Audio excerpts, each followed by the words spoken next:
guys, welcome to Bastion Time. This is This Week in Nintendo News. Let's get to those top stories. So I know I just said it's This Week in Nintendo News, but again, just like the past couple weeks, we had so much Zelda news that I couldn't fit it all into the Zelda news video, and not a whole lot of just specific Nintendo news going on, so it's basically Zelda News Part 2 with a couple of Nintendo news stories at the end. So let's get to the Zelda news first, and then we'll get to those two Nintendo news stories. Our first story is about some wallets, handcrafted, made of leather, very, very well done. They're Deku tree wallets. They're really well done, and so, you know, if you have no qualms with leather products, you'll find the link in the description down below about where you can go to purchase those. Our next story is about some Zant cosplay. Now, I have never seen anybody cosplay Zant before, but even if I had, this definitely takes the cake. Extremely well done. Frankly, I would have been terrified if I ever saw this figure coming down the street. Yikes. And then another piece of fan-made Zelda art stuff for sale, these crocheted bomb bags. Now, I don't know how to crochet, of course. I'm sure it takes a very long time. But they're really inexpensive, so if you need some crocheted bomb bags for your collection, and they do come with bombs inside, crocheted bombs. You can't explode any walls to find any secret treasures with them or anything, but again, the link to those is in the description down below. One more fan-made thing, which is apparently in Portal 2, there is a level editor sort of thing, and so one fan went ahead and decided to create a Zelda-themed level. I've never played Portal 2. I mean, those games look really interesting, and I really should give them a shot, but I haven't yet gotten around to it. I will at some point, and when I do, I'm definitely going to check this out. Our next story is about a Twilight Princess comic. It's sort of a Twilight Princess comic. I'll let you read it for yourself, but basically it pokes fun at how the game Twilight Princess and then the movie and book series Twilight, when you break it down, you could find one plot line that connects the both of them. I'll withhold my personal opinions about Twilight, but suffice it to say, not a fan. And now some straight-up Nintendo news. First of all, a fan decided to create some concept art for what he's calling the UDS. And basically, when the Wii U was first announced, this is kind of an idea that occurred to me, which is, if we've got two screens, one in our hand and one on the television, it seems like we would be able to play Nintendo DS games. You know, they have enabled you to be able to play other games in virtual console format, so what I thought would happen is that they would allow you to download Nintendo DS games to play on your Wii U. Nintendo hasn't made any such announcement about that, however, but this fan thought that, kind of like what they did for the GameCube, the GameCube had a thing that attached to the GameCube that lets you plug in Game Boy Color games, and Game Boy Advance games too, I think. So what you could do then is play those games on your actual television screen with your GameCube.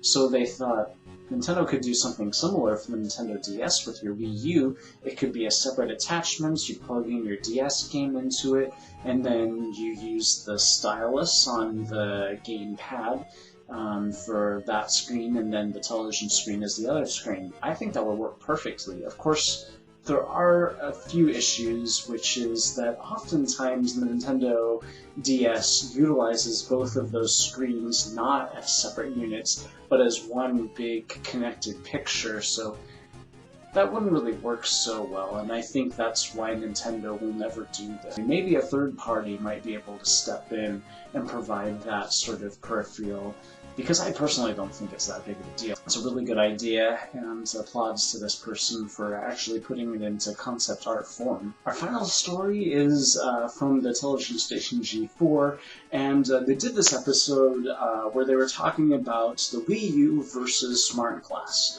Now, for those not familiar with SmartGlass, Only a year after Nintendo announced the Wii U, Microsoft decided to go ahead and copy them, basically, as much as they could.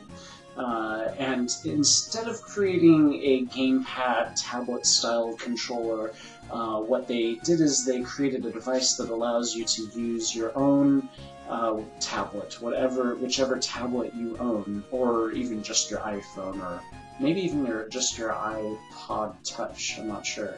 But basically, to use whatever tablet device you have as a touchscreen device. Now,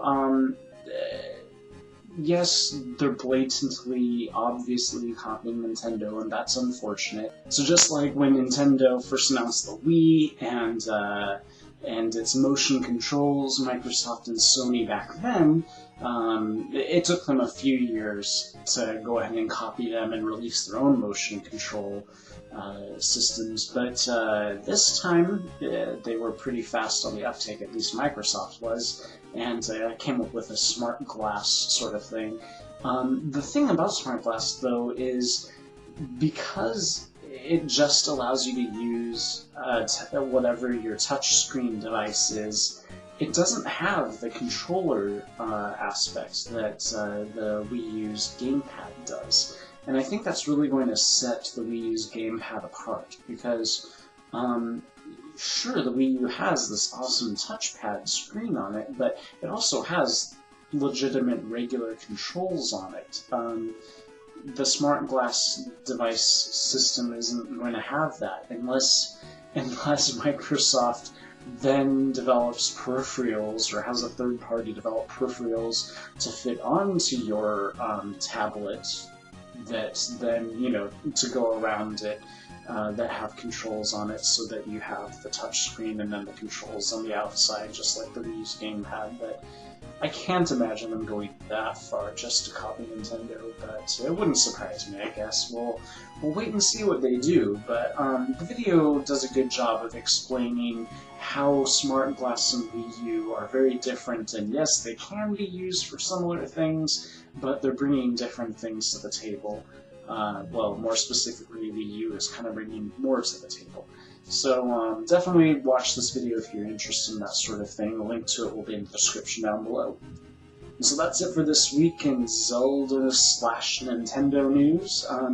I know for 2 weeks now I have been saying that I would have the new Q&A video up, but it keeps not happening. I swear to the Golden Goddesses it will be up in just a few days, so be sure to check that out if you're into that kind of thing, and see you then. Bye, guys. Just like when Nintendo first announced the Wii, and it's no longer.